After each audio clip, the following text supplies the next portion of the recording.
नजरियो न लागे अरे नजरियो न लागे मोर बबुआ को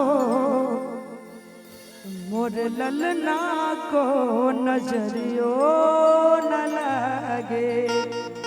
ये सॉन्ग उस वक्त गाया जाता है जब दूल्हा को सहरवानी पहनाया जाता है, पाग पहनाया जाता है, जब बाराती के लिए तैयार किया जाता है ससुराल जाने के लिए, विवाह रचाने के लिए।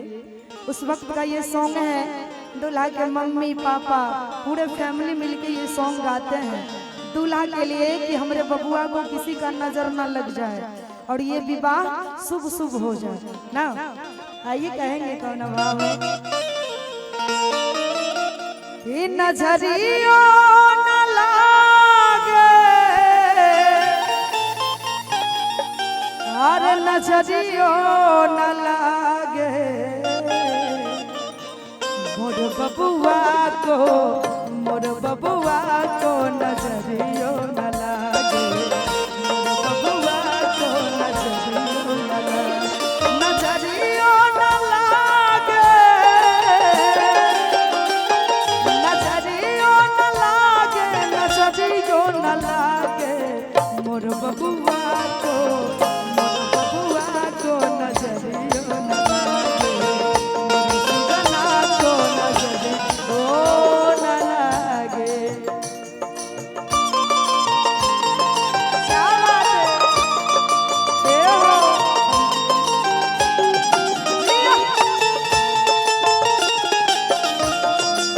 अरे लागल रहा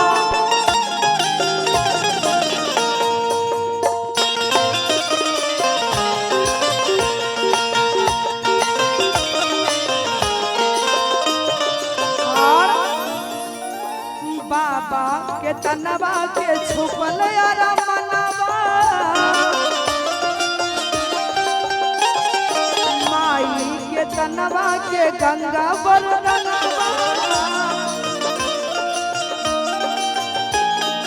बाबा के तनवा के छुपल यारा मनवा माई के तनवा के गंगा बरदनवा भौजी चरवा से अरे भौजी चरवा से टोनमा भगावे भौजी चरवा से टोनमा भगावे मोर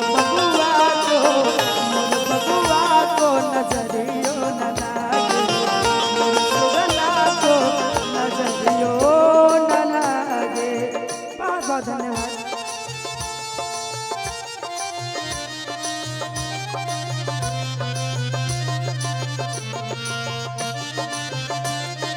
ए हो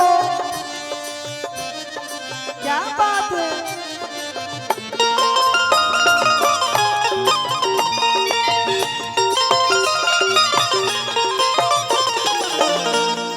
और ये है कृष्ण बिंद जी ग्राम मध्यमपुर से, इनके तरफ से ढेर सारा पुरस्कार है।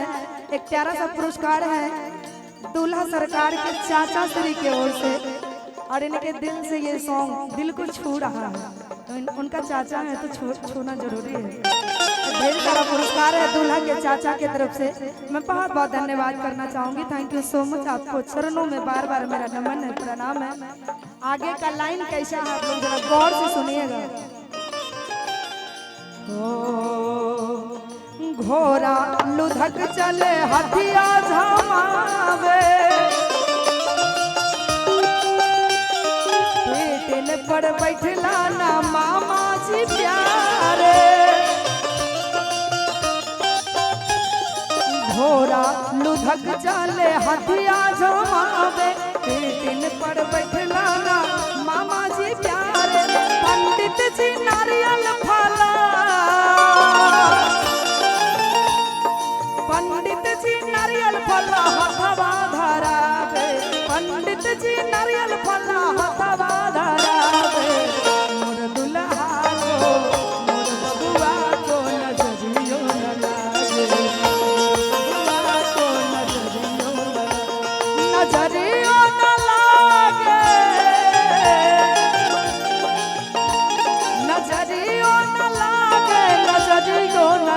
लागे मोर बबुआ को मोर सुगना को